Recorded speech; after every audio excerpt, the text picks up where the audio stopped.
दुनिया का सबसे प्राचीन देश माना जाता है। यहाँ समय के साथ कई परिवर्तन होते गए। दरअसल प्राचीन भारतवर्ष, जिसको आर्यावर्त के नाम से जाना जाता था, दुनिया के बहुत बड़े भूभाग पर फैला हुआ था। ये देश आर्यों का देश था। लंबे समय तक यहाँ हिंदू राजाओं का शासन रहा। इस दौरान यहाँ कई विदेशी जातियों ने भी आक्रमण किया था। इस वजह से अखंड भारत खंडित होता गया। आपको यह जानकर ताज्जुब होगा कि 1947 तक आते आते हमारे देश से अलग होने वाले देशों की संख्या 15 से भी ज्यादा हो चुकी थी। आइए आज के इस वीडियो में हम जानते हैं कि वे कौन कौन से देश हैं जहां पहले भारतवर्ष हुआ करता था। ये भारत से अलग क्यों हो गए थे? क्या अखंड भारत को खंडित करने के पीछे किसी की चाल थी? यदि आज भारत से अलग हुए सभी देश मिल जाए तो क्या होगा? जानते हैं अखंड भारत के विभाजन की पूरी कहानी। नमस्कार दोस्तों, royal TV India YouTube channel में आपका स्वागत है। आज का वीडियो बड़ा ही इंटरेस्टिंग होने वाला है। यदि ये वीडियो पसंद आता है तो चैनल को सब्सक्राइब और लाइक जरूर करें। दोस्तों, अखंड भारत यानी कि आर्यावर्त इस तरह का हुआ करता था, मगर समय के थपेड़ों ने भारत के कई टुकड़े कर दिए और यह आज कुछ इस तरह का दिखाई देता है। दरअसल आज भी दुनिया के 10 बड़े देशों में भारत का नाम शुमार है। अब आप ही बता सकते हैं कि यदि हमारा भारत खंडित नहीं हुआ होता तो आज कितना बड़ा होता। दोस्तों, भारत सहित इसमें अलग हुए सभी 15 देशों में हिंदू शाही राजाओं का शासन हुआ करता था। लेकिन आज से 2500 साल पहले हमारे देश पर विदेशियों ने कई आक्रमण किए थे। इसमें मुख्य रूप से अरब आक्रमणकारी, तुर्क, शक, खून, कुषाण, डच, फ्रांसीसी और अंग्रेज शामिल थे। इन विदेशी ताकतों ने भारत पर लंबे समय तक शासन भी किया था। दरअसल इस दौरान इन्होंने शासन को आसान बनाने के लिए भारत को अलग अलग हिस्सों में विभाजित कर दिया था और समय समय पर अपनी सुविधा के लिए अखंड भारत को खंडित करते रहे। आज जो आपको भारत के पड़ोसी देश नजर आ रहे हैं, वे सब किसी जमाने में अखंड भारत में शामिल हुआ करते थे। दोस्तों, वैसे तो भारत से अलग होने वाले देशों की संख्या 20 से भी अधिक है, लेकिन आज हम इस वीडियो में उन 15 देशों के विघटन की चर्चा करेंगे जो सभी आज स्वतंत्र देश के रूप में कायम है। इनमें से कई देशों के रिश्ते भारत के साथ ठीक भी है, तो पाकिस्तान जैसे कुछ देशों के रिश्ते बहुत ही खराब है। आइए जानते हैं कब कौन सा देश भारत से अलग होकर नया देश बन गया था। नंबर 1, अफगानिस्तान। अफगानिस्तान का निर्माण कांधार और कम्बोज के कुछ हिस्सों को मिलाने से हुआ था। इस पूरे प्रदेश में जहां पहले हिंदू, शाही और फारसी राजवंशों का शासन रहा था, बाद में यहाँ बौद्ध धर्म का प्रचार अधिक होने का कारण यहाँ के राजा भी बौद्ध ही हुए थे। महाभारत की गांधारी और पांडवों के मामा शकुनी भी अफगानिस्तान के ही थे।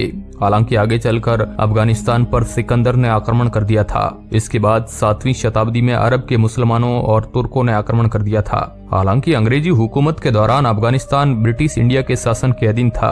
आखिर में 18 अगस्त 1947 को अंग्रेजों ने अफगानिस्तान को आजाद कर दिया था, जिसके बाद यह भारत से अलग होकर स्वतंत्र देश बन जाता है और आज इस पर तालिबानी सत्ता कायम है।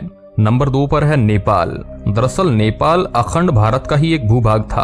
प्राचीन भारत के 16 जनपदों में गोरखपुर जनपद में नेपाल का कुछ भाग शामिल था। यह आर्य संस्कृति का मुख्य केंद्र था।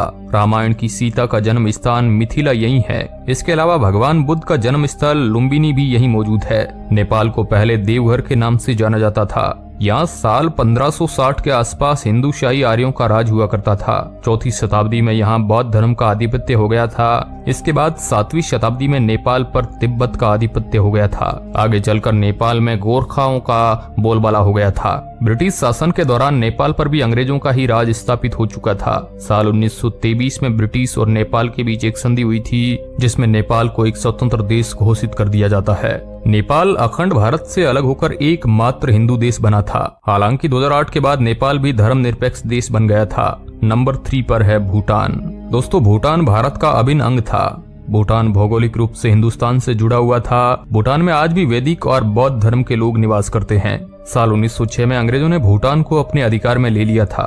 भारत की आजादी के 2 साल बाद साल 1949 में भारत ने भी भूटान को वह सारी जमीन लौटा दी जो अंग्रेजों के पास थी। लेकिन आज भी भूटान की बाहरी सुरक्षा भारत के हाथों में है। नंबर 4, तिब्बत। अखंड भारत में त्रिविशतक का नाम तिब्बत ऋषि का और तुसारा 2 राज्यों से मिलकर बना है। तिब्बत पहले हिंदू संस्कृति और धर्म का केंद्र हुआ करता था। पहले यहाँ हिंदू शायरी राजा का राज था। बाद में बौद्ध धर्म का प्रसार हो गया था। दरअसल आगामी दिनों में तिब्बत बौद्ध धर्म का गढ़ बन गया था। साल 1960 में ब्रिटिश इंडिया और चीन के बीच एक समझौता होता है। जिसमें तिब्बत के 2 भाग कर दिए जाते हैं। भारत की सीमा से सटा तिब्बत का दक्षिणी शिक्षा जो लामा को दिया गया था, जिसको भी साल 1954 में नेहरू जी द्वारा चीन को दे दिया गया। वर्तमान में पूरे तिब्बत पर चीन का अधिकार है। Number 5, Iran. अखंड भारत का भूभाग ईरान तक फैला हुआ है।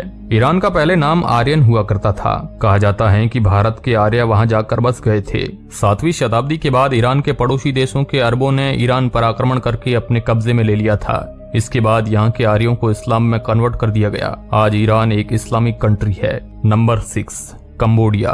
दोस्तों, कंबोडिया अखंड भारत का ही भूभाग था।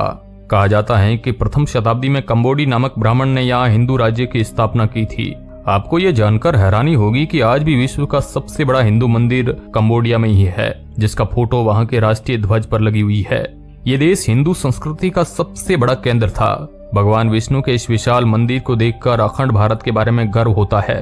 दरअसल आगे चलकर कंबोडी ब्राह्मण के नाम से ही कंबोडिया नाम हो गया था। Number 7, Indonesia. दोस्तों, इंडोनेशिया किसी जमाने में भारत का ही हिस्सा हुआ करता था। यहाँ पहले हिंदू शाही राजा जिसमें बड़ी संख्या में हिंदू लोग रहते थे, मगर आगे चलकर मुस्लिम आक्रमणकारियों के कारण यहाँ मुस्लिम आबादी को बढ़ावा दिया गया। हालांकि आज भी यहाँ एक राम मंदिर मौजूद है जिसमें मुस्लिमों द्वारा पूजा की जाती है। इंडोनेशिया विश्व का सबसे ज्यादा मुस्लिम आबादी वाला देश है। Number 8, Myanmar. दोस्तों, म्यांमार का नाम पहले बर्मा हुआ करता था। जब अंग्रेजों ने भारत में दस्तक दी थी, तब उन्होंने म्यांमार पर भी अपना अधिकार कर लिया था। यहाँ अंग्रेजों ने कई वर्षों तक शासन किया था। अंत में 4 जनवरी 1948 को म्यांमार को आजाद करके स्वतंत्र देश बना दिया गया। Number 9, Malaysia. दोस्तों, मलेशिया आर्यवर्त का ही भाग था। यहाँ पर हिंदुओं की बड़ी आबादी निवास करती थी। बाद में यहाँ बौद्ध धर्म के अनुयायी बसने शुरू हो गए थे, लेकिन मलेशिया भी दूसरे देशों की भांति विदेशी आक्रमणकारियों की मार से बच नहीं पाया था। बाद में यहाँ पर भी मुस्लिम आबादी बढ़ने लगी और यह एक स्वतंत्र देश बन गया था। Number 10, Philippines. दोस्तों, पूर्वी एशिया का एक छोटा सा देश जो कि पहले अखंड भारत का ही हिस्सा हुआ करता था। ये देश भी मुस्लिम आक्रांताओं से बच नहीं पाया था, मगर आज भी यहाँ पर काफी हिंदू आबादी निवास करती है। 4 जुलाई 1946 को ये एक स्वतंत्र देश बन गया था। ये आज भले ही मुस्लिम देश है, लेकिन यहाँ सभी धर्मों के लोग निवास करते हैं। यह सितंबर 1963 में अंग्रेजों से आजाद होकर स्वतंत्र देश बन गया। Number 11, Thailand. दोस्तों, थाईलैंड दुनिया के खूबसूरत देशों में शुमार है, जो कि पहले भारतवर्ष का ही हिस्सा था। भारतीय इतिहास में थाईलैंड का नाम श्याम देश बताया जाता है। यहाँ बड़ी संख्या में हिंदू आबादी निवास करती थी, लेकिन समय के साथ यहाँ बौद्ध धर्म के प्रचार की वजह से हिंदू आबादी कम हो गई। बाद में ये अलग होकर नया देश बन गया। नंबर 12 है श्रीलंका। दोस्तों, श्रीलंका भारत के दक्षिण में केवल 37 किलोमीटर दूर स्थित है। श्रीलंका का वर्णन हमारे ग्रंथ रामायण में भी देखने को मिलता है, क्योंकि रावण इसी देश का निवासी था जिसको राम ने हराया था। अंग्रेजी सत्ता के दौरान ये भारत का ही हिस्सा था। अंत में 4 फरवरी 1948 को यह एक अलग देश बन जाता है। Number 13, Vietnam. दोस्तों, ये एक ऐसा देश है जहाँ पर अभी भी बड़ी संख्या में हिंदू रहते हैं। जब यह भारतवर्ष का हिस्सा था तब इसका नाम चंपा था। बाद में यहाँ बौद्ध धर्म के प्रचार के कारण ज्यादातर लोगों ने इस धर्म को अपना लिया। 1945 में यह फ्रांस से आजाद होकर अलग देश बन जाता है। नंबर 14, बांग्लादेश। बांग्लादेश भारत की आजादी तक भारत का ही हिस्सा था। आजादी के समय यह पूर्वी पाकिस्तान बन गया था। यहाँ पर मुस्लिम आबादी का बाहुल्य था और 1971 में यह पश्चिमी पाकिस्तान से अलग होकर स्वतंत्र देश बन गया था। नंबर 15, पाकिस्तान। पाकिस्तान भारत का एक ऐसा पड़ोसी देश है जो हमेशा भारत के साथ जिसका संघर्ष चलता रहता है।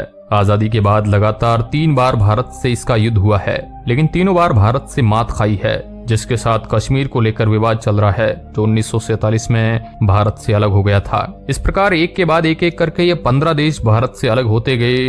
दरअसल आज का भारत भी आजादी के समय अंग्रेजों द्वारा 565 रियासतों में विभाजित कर दिया था, जिसको सरदार पटेल ने अपनी सूझबूझ से भारत में मिलाकर बड़ा काम किया था। यदि हमारा आज भारत खंडित नहीं हुआ होता तो विश्व में सबसे बड़ा देश होता। फिर भी आज हम किसी से कम नहीं हैं। तो दोस्तों, कैसी लगी अखंड भारत की कहानी? आप इसके बारे में क्या सोचते हैं? कमेंट बॉक्स में हमें जरूर बताएं। यदि हमारा ये वीडियो पसंद आता है